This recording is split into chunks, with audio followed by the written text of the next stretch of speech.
Hello,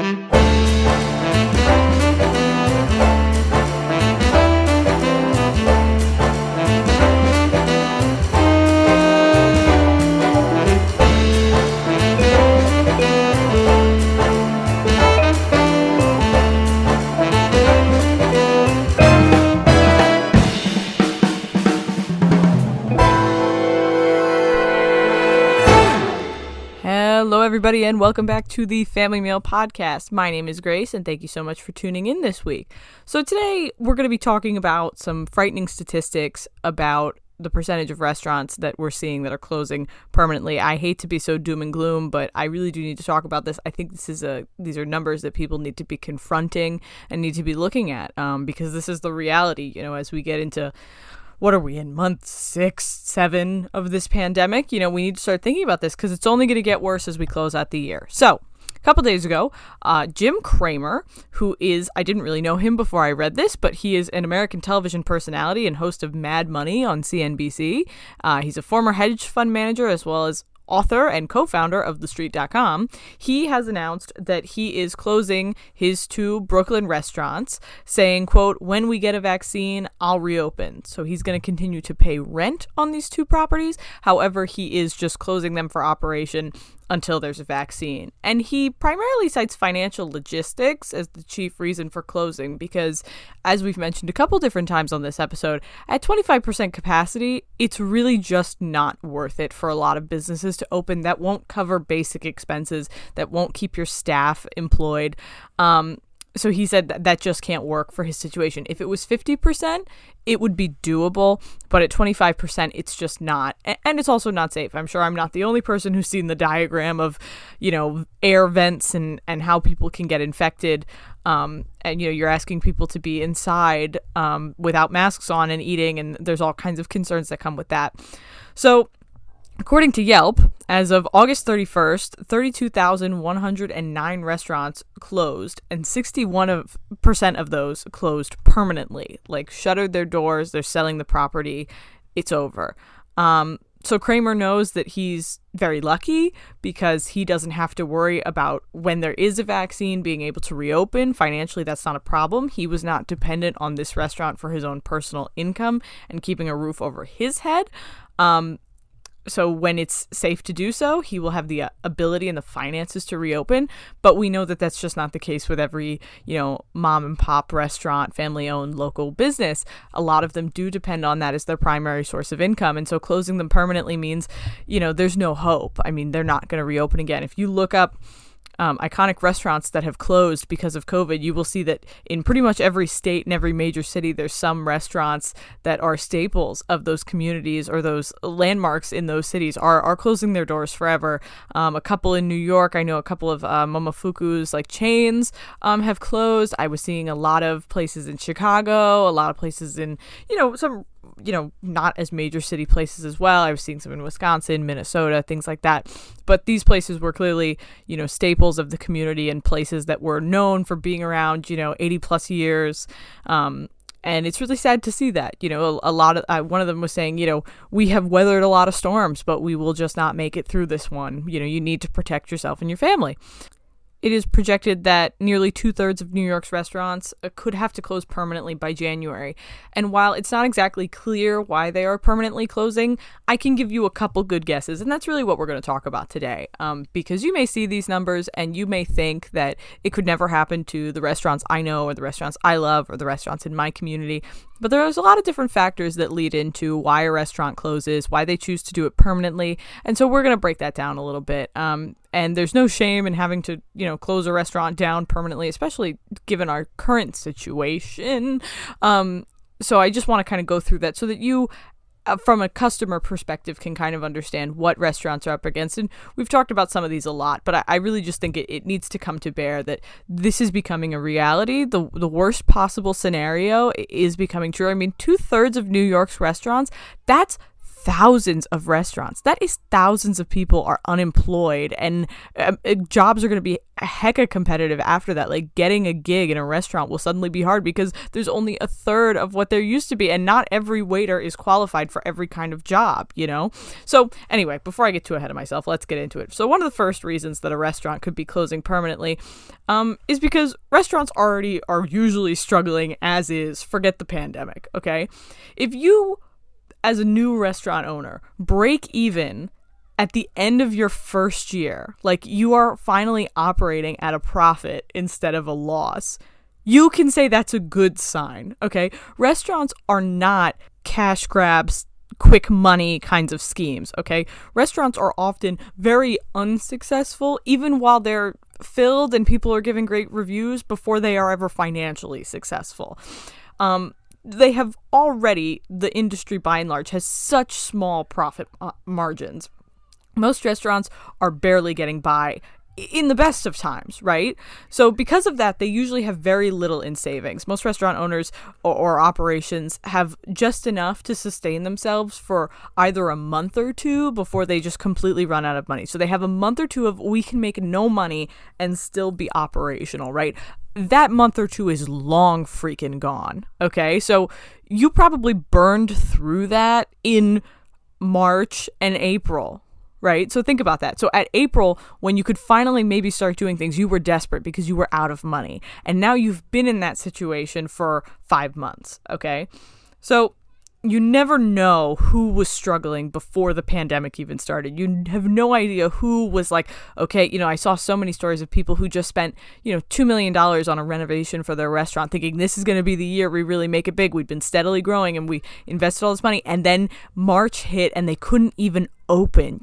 That's devastating. You invest all this money and now you can't even start the process of making it back. So you never know what the situation is behind the scene. Even if you go, well, every time I've ever been there, they've been busy, they've been bustling, they've seemed like they're doing great business. That doesn't mean they're not losing money. I've been in plenty of restaurants that you walked by and said, damn, they must be making a killing. And guess what? Behind the scenes, owners were saying, we're not ordering any more rags and you have to make do with the napkins you have, and we're not providing you with aprons, and we're not giving you family meal, and there are all kinds of things that people are doing because they're not making money and they're panicking, even if on the outside it looks completely fine.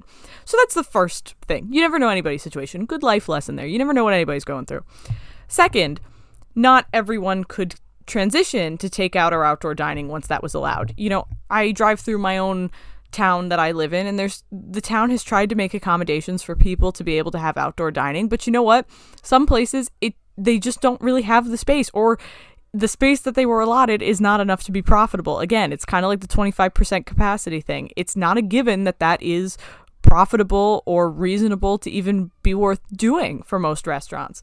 And not to mention all the other things that outdoor dining brought with it. I mean, outdoor dining meant that you needed furniture to go outside, and that you possibly needed heaters, and you possibly needed, different linens. There was a lot of concern and a lot of upfront costs that went into transitioning to outside dining. If you didn't decide at the beginning, like, this is what we're going to do, this is how we're going to stay alive, we're going to transition to outdoor dining, a couple months in, it might have been like, well, to do it now and to try to enter this space now that we're really out of money. If you in the beginning thought, well, we'll just hold out, I'm sure this will be over soon, we can make it.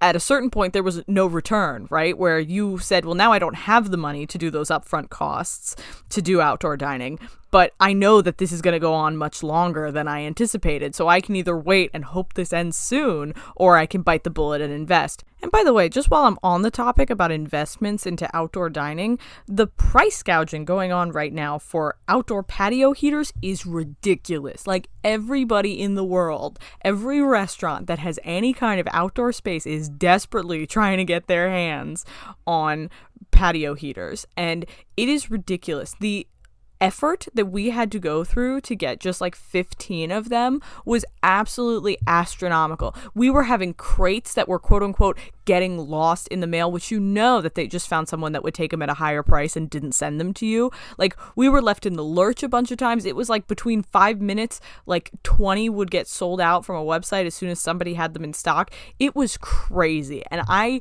just feel like if you go to a restaurant where they have outdoor heaters, please feel thankful for them, because They went through a lot of work to get those for you just so that they could continue to operate for just a little bit longer, because that's the thing.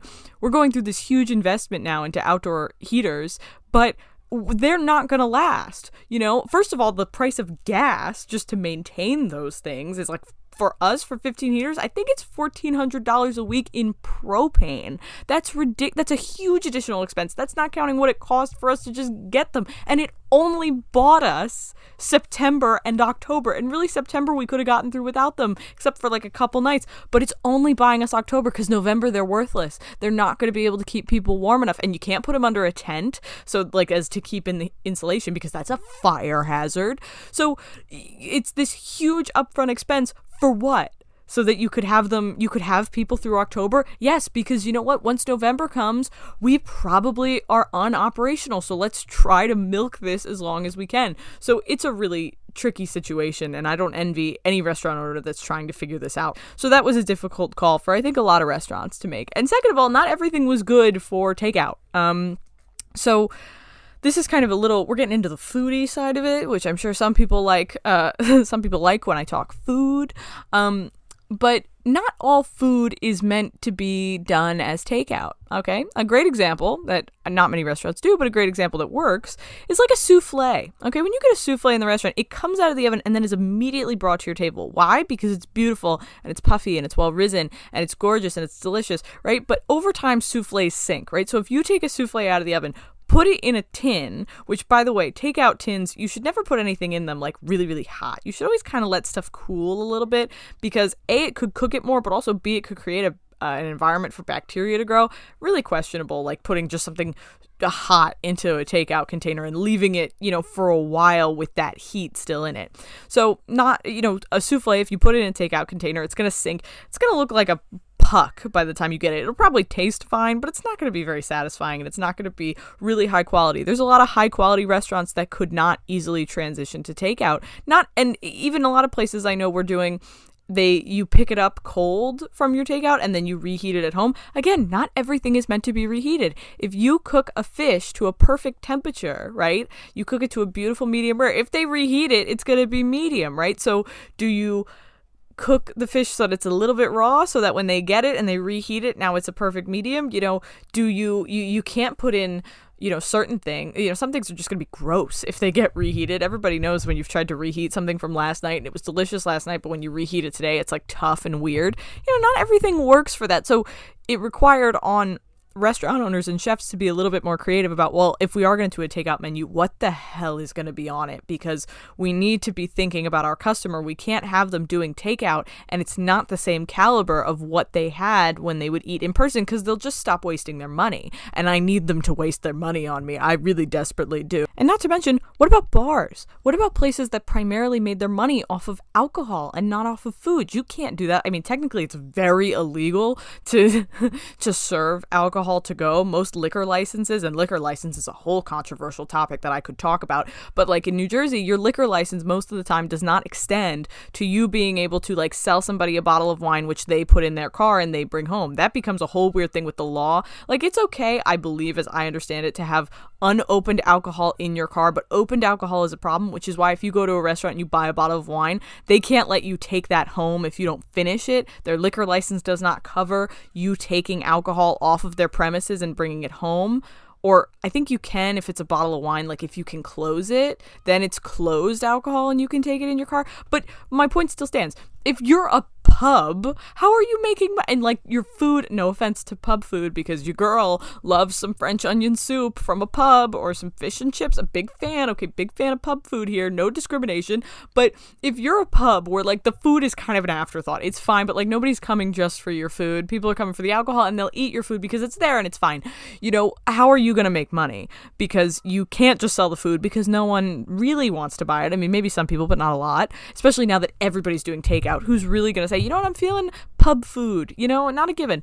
So how do you do that? Because you made most of your money off of alcohol and now you can't make money off of alcohol at all.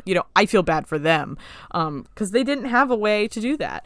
So for all of those reasons, it was really tricky for a lot of restaurants to make the transition, or to decide not to make the transition to takeout or to outdoor dining. So finally we get to my third hypothesis for why restaurants are closing permanently. And that is that, as I've alluded to now several times in this podcast, being thrown the bone of 25% capacity just really isn't going to cut it. It's not profitable for, I think, any small business, okay? My restaurant has a maximum fire code capacity of 100 people, which is better than a lot of places, okay? A lot of places you're looking at like 25, 45 maximum capacity, but we have 100, so we're very, very lucky. So let's go through the math. We love to do math here. We love to do a math example. So that's better than a lot of places. So that means we can only have 25 people in our restaurant at a given time, or 25 guests, okay, in our restaurant at a given time. So at our restaurant, it's about $45 per person on average. That's about what you spend for dinner and maybe a drink, okay? And maybe we can do 2 seatings of 25 people, meaning that if you're not a restaurant person, meaning like, you may go and sit at a table at 5 and then you will leave by 6. And then at 6, another couple may walk in and say, hi, we'd like a table, and we can put them in there and they'll be there till 7. So maybe we can do 2 seatings. I don't know that that's a given in our restaurant, right? But let's say we can do 2 seatings. Albeit that would require some serious cleaning and some new sanitation practices, because like we have to think about how now people are going to be sitting at a place where someone else just was. I don't know. So barring all that, okay, we have 25 people. We do 2 seatings. So a total of 50 people came in that night at $45 a person. That's $2,500. That's nothing. That's not even enough to like cover your it's not even enough to cover your entire staff. It's not enough to cover your food costs. It is not enough for nearly anything. On a normal night, where we're really packing to capacity and we only do 1 seating, we're closer to $8,000, and that's that $2,500 is assuming we can even get 25 people or 50 people at 2 seatings, because a lot of places are talking about right now that they were expecting, okay, hey, we'll open for indoor dining, people will come back, even if it's 25% capacity, screw it, we'll at least be making money again, and nobody shows up because people are, understandably, as we've talked about, scared of eating indoors, right? So that's best case scenario is $2,500 a night. That is ridiculous. What other business has ever been asked, hey, I know you could make $8,000, but we're going to make it so you can only serve 25% of what you can handle. You've never asked Amazon like, hey, only fulfill 25% of your orders, and obviously there's never been a situation like this, but it's unfathomable, right? To ask an industry or a business only produce and sell to 25% of what your business can handle, right? Because most restaurants can handle being at their full capacity for their space. That is my third reason why I think that a lot of restaurants are closing permanently. That's the future. They don't know when that's going to end. They barely knew when they were going to get 25% capacity. They have no way to know when they're going to get to 50 or 75 or what have you. And it's just not worth it. It's at that point, it's like, this could be years before we're back to normal. This could be years before we could make money like we used to. And again, when I say making money like we used to, they weren't raking it in. They were breaking even. They were making just enough to sustain themselves to the next month. And it may be years before you get back to that. So I have nothing but empathy for restaurant owners who have found themselves in that position where they just don't know how they would make it happen. And, some people may be lucky and they may be kind of like our friend Jim Cramer, who they have a lot of money saved up and it's not that big of a deal. When it becomes safe to do so, when there's a vaccine, they'll reopen and they'll be back and better than ever. But there are some places where, people are going to have to move on and people are going to have to find different ways to make a living because they just can't do it this way. And the other thing I'll say, and this doesn't really have to do with why they're closing, but this is just one final thought on Jim Cramer, just something to leave you with. I get his feeling that's like, well, when we get a vaccine, I'll reopen, right? But you won't know. And I guess his point is just that once there's a vaccine and enough people get the vaccine, we will be safe as a society from having to worry about this constantly. But to me, it's kind of like, well, there's plenty of people who won't get the vaccine, and you can't know if someone who's unvaccinated and has it and is asymptomatic, is coming into your restaurant or not. And you can't know what percentage of your patrons are vaccinated and are safe from that patron who is unvaccinated and asymptomatic. So just something to think about. We've had this weird transition where like suddenly it's okay to ask people like a lot of personal questions, like have you traveled, have you been feeling sick, have you tested positive. We've transitioned to this period where we can ask people these really personal questions, not to say that they would always answer us honestly or that there's even a penalty for them not answering us honestly, except that they could hurt somebody. But it will be interesting to see with the vaccine, if you see people, asking, have you been vaccinated for COVID? Have you not? What are the protocols for that? I imagine there's no way we can say, if you don't get vaccinated, you can't eat here. And I don't think anybody's suggesting we do that. But it will just be interesting, and it's something to keep an eye out for. I do have kind of a crazy story to tell that is very brief, and I will leave you with this on that note about asking people personal questions. As most restaurants do, we have a list outside of our door when you come in, and our hostesses ask you, just look over these questions and tell me if you answer yes to any of them. It's like, have you tested positive for COVID? Have you traveled to any other state? And we have to check if you're at one of the quarantine states, traveled to any of these states within the past 14 days. Are you presenting any of these symptoms? Whatever. It's pretty much just asking you to verbally consent that as far as you are aware, you do not have COVID, have not been exposed, and are not presenting any symptoms. And then obviously we take your temperature. And we had this one couple that just refused to answer. They were like, no, we're not answering this. And the hostess was like, well, I can't let you in unless you answer it. And I was like, if you got something to hide, why not just lie? But, she was doing the customers were like, no, we're not answering it. And then they proceeded to just stand outside our restaurant and like insist that they be let in, even though they just wouldn't answer and say, no, none of these apply to me. That was all they had to say, but just on principle, they were being jerks and not responding to the questions. And so finally they like agreed that they would, and then they didn't want to leave their credit card or give us their information, because we ask for your first, last name, phone number, and a credit card, because the credit card is in case you walk on your bill, but the name and contact info is so that we can contact trace if, God forbid, there was somebody who was at the restaurant and then the next day called and, hey, I've got COVID. We could contact trace people who were there. We know where they were sitting. We could say, hey, you were at the table next to this person. You may want to go get tested. You may want to quarantine. We can do our due diligence and give that information over to, the town or anyone who needs it. So they refused to do that. Eventually they gave in. They answered the questions. However, honestly, it's unclear, and gave their information. And you will never believe that these two people sat at one of our, high top quote unquote tables, because it's not near a bar, had 2 coffees, and then walked on their bill. And I was like, it's funny how people are awful in every sense. It's like you're awful about COVID, you're awful about following rules, and you're awful in walking out on your bill. Now, maybe you could say that they made an honest mistake and thought, since they gave their credit card information, that they would be charged, but it's okay, because we charged them for their 2 coffees anyway. So on that petty note, I will leave you for this week. Thank you so much for tuning in, as always, and for supporting the podcast. It means a lot to me. Please be kind to your service industry workers that you come into contact with. Please continue to support local restaurants, and I will talk to you in the next episode. See you later.